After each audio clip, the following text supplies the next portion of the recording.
Hey friends, Steve Guttenberg here, and I am the audio philiac. So there's pressure. There's pressure on us all, but a special pressure on me because I am the audio philiac. The pressure of saying something complimentary about the sound of somebody's system, whether it's a friend or at a show or something. And I was just at Axpona last weekend, and to say something, oh, it's really good. And you know what? I oblige. I usually say, if prompted, oh, the sound was really good. But I'd have to know somebody pretty well to say what I really thought. And then you run into people in the hall and they say, friends or just, attendees of the show, what did you think? And I'll always say, it was really good. But when the situation was reversed and I have, let's say, a friend over to hear my system, and then they're in the chair, I would never ask them what they think. That is just not acceptable. You never actually, if you're an astute audiophile, you would never ask someone else's opinion what they think. It's not a thing to do. But anyway, when people are sitting in my chair and I play something and it seems to me, they're involuntarily reacting by saying, oh man, or oh crap, or some expletive pops out of their mouth because they're just so overwhelmed with the experience of hearing my system. Man, that is a bullseye. That doesn't happen very often. My system's pretty good, but it doesn't usually work that way, that people just, come out with something like that. But when it happens, it's like, wow, it makes it feel really good that they couldn't help but to tell you what they thought. That's fantastic. I was at the Axpona show last weekend in Chicago, and I went into a room, and I was there by myself. There was nobody else in the room, in other words, except the people demoing. And I pointed out that their speakers were not happening, that the right speaker was much louder than the left, the right channel was much louder than the left. And they go, oh, really? And then they were fiddling around with it, and they said, what do you think? And I said, no, it's still that way. And it wasn't really my job to help them troubleshoot their problem, but I left, and I just thought it was kind of weird that they didn't know. The sound was like skewed so over to the right, But it's a thing, It's a thing about the etiquette of saying something sounds good. That is, or not good, is even harder. It's harder to say not good than good. It's tough.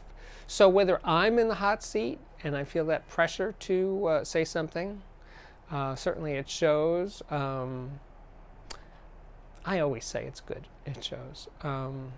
And like I said, I'd have to know somebody really well to say it's not good. But then I run into friends, in the halls of the show, and we'll talk about things, and we'll say, oh man, that one really sucked. That room was so bad. They shouldn't have turned it on that day.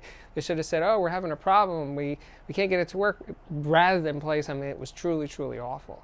But then the question is, when you walk into a room that sounds really bad, do they know it sounds really bad? Because that would be the ultimate in, screwed upness, right? That they're playing a system that they know isn't good, and they play it anyway. That would be weird. But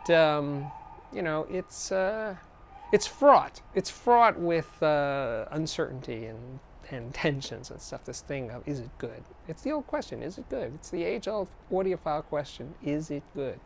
But sometimes you walk into a room and the music is so good that you don't really think about the sound quality. Of course, that's high praise indeed, right? That you can just get into the music. Oh man, I never heard that record before. Wow, that's so cool. Blah blah blah. That's fantastic when that happens too. But really, when you're at an audio show, or when I'm at an audio show, the job there is sound quality. And as I pointed out in a previous video, I would really never judge anybody too harshly. I mean, even if it's pretty good, but you say, oh man, it's a $100,000 system, or it's a $200,000 system, it should blow me away. Well, the blowing away thing is a pretty rare occurrence. Certainly for me, it shows to hear something that blows me away, because it's a show. It's not like the ideal environment to do a demonstration of hi-fi equipment. And actually, the more expensive the equipment is, usually the harder it is to make it sound good in a show. If it's a pair of $300 bookshelf speakers, yeah, they can sound pretty good at a show. But if you got a pair of 300-pound tower speakers hooked up to $1 million worth of audio equipment, the bigger they are, the harder they fall. Because as the resolution goes up, the quality of the setup has to go up by an order of magnitude, as they say. It gets much harder to make them sound good in a hotel room. But, where I'm really going with this is just that I love when it happens to me that I say something like, "Oh man, that is incredible."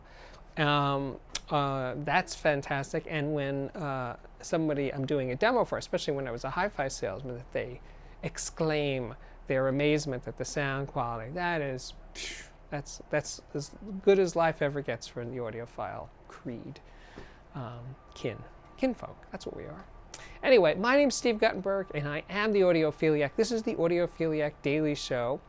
By the way, I also write a blog, remember those, for cnet.com. It has a name. It's called The Audiophiliac. Look for it sometime. But for this video, if you'd like this sort of thing, subscribe to my YouTube channel here, like them, share them, etc., etc. I'll see you soon.